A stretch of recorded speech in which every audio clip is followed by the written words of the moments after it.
Hey everybody, what's up? Welcome to a special weekend edition of No DQ&A video right here on NoDQ.com. Let's not waste any time, let's get right down to your questions. With The Miz getting a lot of hatred on himself to half of the WWE Universe, I predict this year will be the one that he turns face and becomes WWE Champion once again. What are your thoughts on this creative idea? I'm not sure if he'll end up being WWE Champion this year, but in terms of turning face, I do think that that's a good creative idea. I think you need to do something different with The Miz. He could really use an overhaul right now.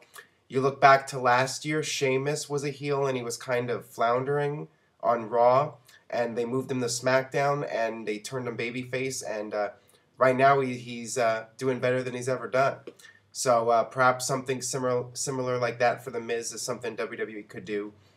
If not turn him face, at least maybe move him to SmackDown and let him have a fresh start there. But I think Miz is good enough on the mic that he could make a face run work. And I just think people are behind him because they know that he's an underdog type character. And I think a lot of the internet fans are going to be behind him now because of all this news coming out about him having backstage heat and people thinking that he's lost his passion. So I think he's actually going to get a lot more followers now, and perhaps that'll be a way to catapult him into a babyface role. So we'll see. All right, let's see what we got here.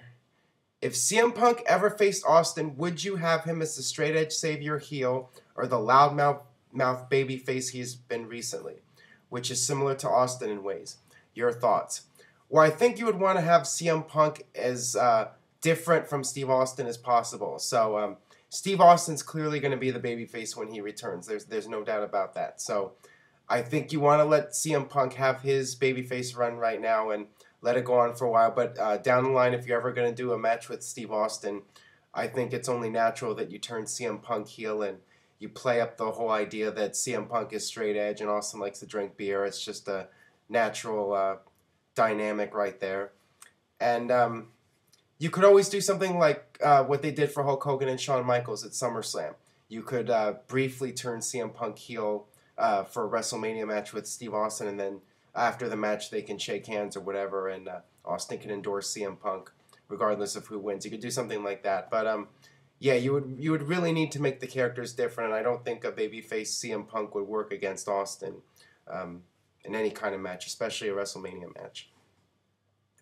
Is WWE purposely staggering the appearances of Rock, Taker, HBK, and Triple H so they are never on the same show at once in order to get weekly boosts in ratings leading up to WrestleMania? And if they are, do you think it's a good strategy? So basically you're saying, is it a good idea for WWE to keep the appearances of major stars, like have 1 week The Rock, the next week Triple H, the next week Shawn Michaels, etc.? I think it's a good strategy, but unfortunately for WWE, it's not really working up to this point. I mean, the ratings have been very disappointing, but at the end of the day, the ratings aren't really a good reflection of how WrestleMania is going to do on pay-per-view. WrestleMania is WrestleMania, and people are going to buy it because it is the biggest show of the year. So as long as you can convince your hardcore audience to buy your pay-per-view, I mean, that's what's important. But of course, it always helps to get more eyeballs watching the product, and unfortunately, just for whatever reason, Rock and Shawn Michaels and Undertaker haven't really been delivering the big ratings. So I don't know if that means anything, but like I've said before, I still think WrestleMania is going to do fine one way or another.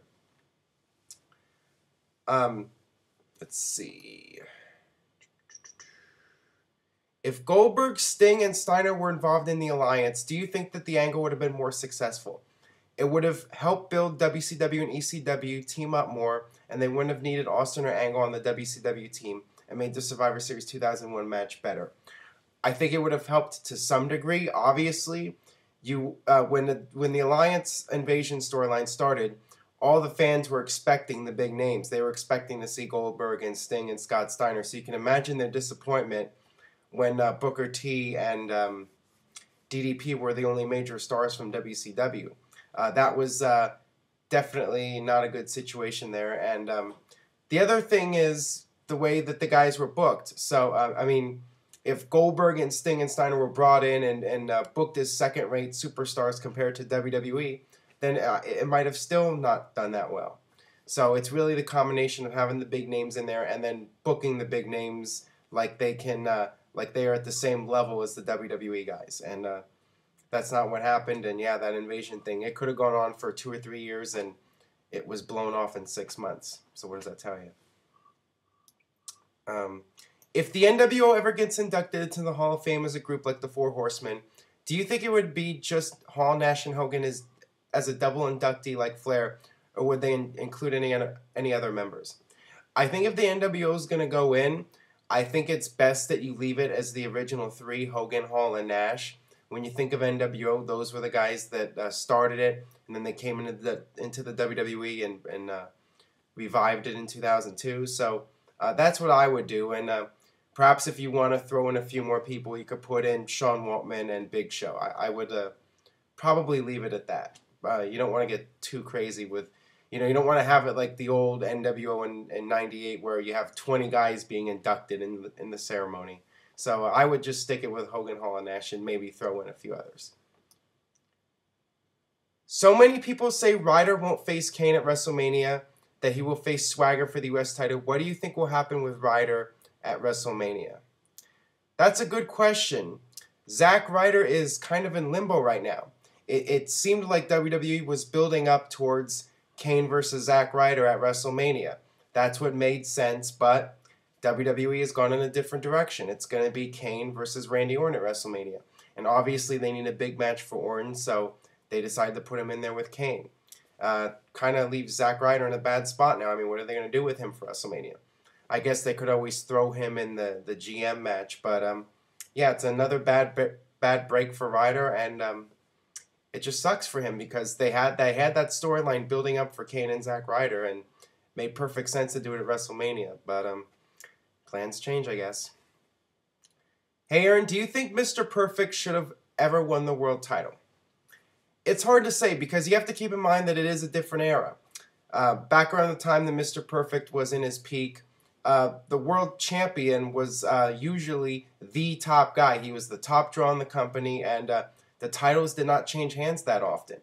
I think if Mr. Perfect was in today's era, he probably would be a good candidate for the world title, especially when the emphasis of, there's more of an emphasis on the guys who are good workers. I mean, back in that period, it was all about, the Hulk Hogans, the Ultimate Warriors, the bodybuilders, and it wasn't as much about the in-ring work as it is now. So I think Perfect was just in the wrong era to be a world champion. But like I said, if he was around today, perfect candidate, I think, because he had all the tools.